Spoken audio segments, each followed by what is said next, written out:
माया नगरी मुंबई की सड़कों पर रोजाना हजारों गाड़ियां दौड़ती है। 15 अक्टूबर 2018 को भी गाड़ियां दौड़ रही थी। उसमें से यह कार कुछ अलग थी। कार बुकिंग ऐप से मुंबई अंधेरी के इलाके के मित्तल नगर से सांताक्रूज एयरपोर्ट के लिए एक कार बुकिंग हुई। शख्स के पास कार पहुंची और शख्स कार में बैठा। कार में बैठने के बाद लगातार वो लोकेशन बदल रहा था। आखिरकार उस कार ड्राइवर ने पूछ ही लिया, जाना कहाँ है साहब? तुझे पैसे दे रहा हूँ ना, तू तो चल। कार में एसी का टेम्परेचर फुल था, लेकिन कार में बैठे उस व्यक्ति के पसीने रुकने का नाम तक नहीं ले रहे थे। घंटों भर इधर उधर कार घुमाने के बाद आखिरकार उस व्यक्ति ने एयरपोर्ट के पास एक घने जंगल में ले जाकर कार को रुकवाया और डिक्की खोलकर उस सूटकेस को उतारने का प्रयास किया। जब उससे अकेले से सूटकेस नहीं उतरा तो उसने ड्राइवर की मदद ली और सूटकेस को नीचे उतरवाया और उसके बाद उस ड्राइवर को वहां से फ्री कर दिया। सूटकेस उतारने की जगह से कुछ ही दूरी पर ड्राइवर गया था, लेकिन ड्राइवर के मन में कुछ न कुछ डाउट था, खटक थी। इसलिए ड्राइवर वापस घूम फिर कर उसी जगह आ गया। उसने देखा कि घने झाड़ियों के बीच में वो बैग पड़ा है, लेकिन वो व्यक्ति वहाँ नहीं है। उसके मन में कहीं न कहीं डाउट हुआ। उसने तुरंत पुलिस को फोन मिलाया और कुछ देर बाद पुलिस जो है वो मौके पर पहुंच गई।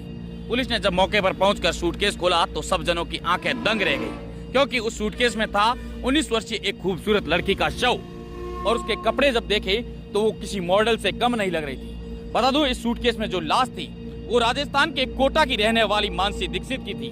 वो माया नगरी मुंबई में मॉडर्न का काम करती थी, लेकिन पुलिस के मन में एक डाउट था कि आखिर मानसी का मर्डर किसने किया है और क्यों किया है। उसके बाद पुलिस ने जांच पड़ताल तेज की।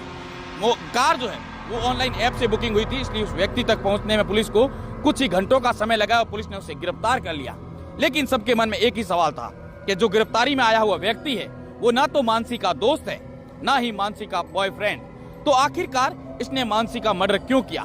इस तमाम बातों को लेकर पुलिस उस व्यक्ति से पूछताछ कर रही है। मुंबई पुलिस ने इब्राहिम सईद से जब गहन पूछताछ की तो वो पूछताछ में टूट गया और उसने सारे राज उगल दिए। उसने पुलिस को बताया कि वो लगातार सोशल मीडिया पर मॉडल के फोटो देखता था। उसने फोटो देखते देखते एक दिन उसके सामने मानसी दीक्षित का फोटो आया। उसके बाद उसने सोशल मीडिया पर अपना एक फेक अकाउंट बनाया और उसके बाद मानसी दीक्षित को रिक्वेस्ट भेजी।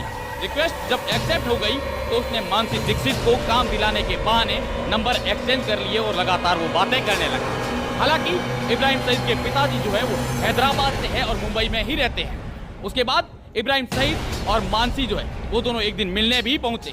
मिलने के बाद लगातार बात होती रहती थी और जब इब्राहिम सईद के पिता घर नहीं थे तब इब्राहिम सईद ने मानसी को फोटोशूट के बहाने अपने घर बुलाया और उसके बाद उसने मानसी के साथ जबरदस्ती करनी चाहिए। मानसी ने जब इस बात को लेकर मना किया तो उसके बाद उसने जो है आवेश में आकर मानसी के सिर पर स्टूल दे मारा।